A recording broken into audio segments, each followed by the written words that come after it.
কারাগার থেকে চিঠিতে স্বজনদের যা লিখলেন ব্যারিস্টার সুমন।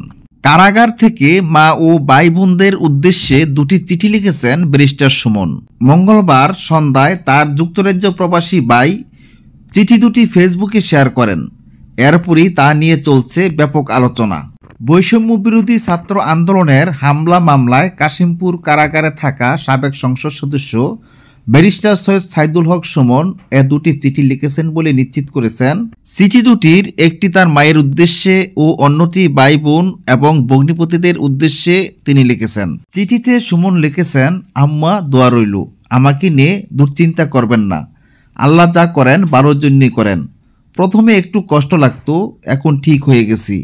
নিয়মিত নামাজ কোরআন শরীফ পড়ি, বাংলা তর্জমা করা কোরআন পড়তে ভালো লাগে। আপনি নিজের শরীরের প্রতি খেয়াল রাখবেন। সারা জীবন আপনাকেই বেশি কষ্ট দিছি, অনেক মোটা বাচ্চা হওয়ার কারণে আমার জন্মের সময় আপনাকে কষ্ট দিছি। এই ৪৫ বছরে এসেও আপনার টাকায় আমার পরিবারের বাসা ভাড়া হয়। এর চেয়ে আর বেশি কি এক মায়ের কাছ থেকে নিতে পারি?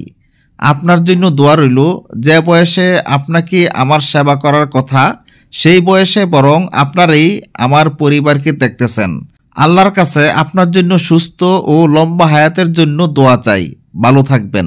এছাড়া ভাই বোন ও ভগ্নিপতিদের উদ্দেশ্যে সৈয়দ সাইদুল হক সুমন লিখেছেন, আমার জন্য কোনো চিন্তা করো না। রাজবন্দী হিসেবে জেলে আছি, কোনো চোর বা দুর্নীতির হিসাবে নই। আমার কারণে তোমাদের কোনো অসম্মান হোক এটা কখনো চাইনি, আশা করি আল্লাহর রহমতে হবেও না।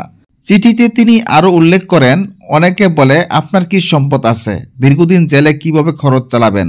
আমি উত্তর দেই, আমার বেশি সম্পদ না থাকলেও 5টি বোন আছে, একটা ভাই আছে, এটাই আমার বড় সম্পদ। শুধু জেলে কেন, আমি পৃথিবীতে না থাকলেও আমার কোনো আফসোস নেই।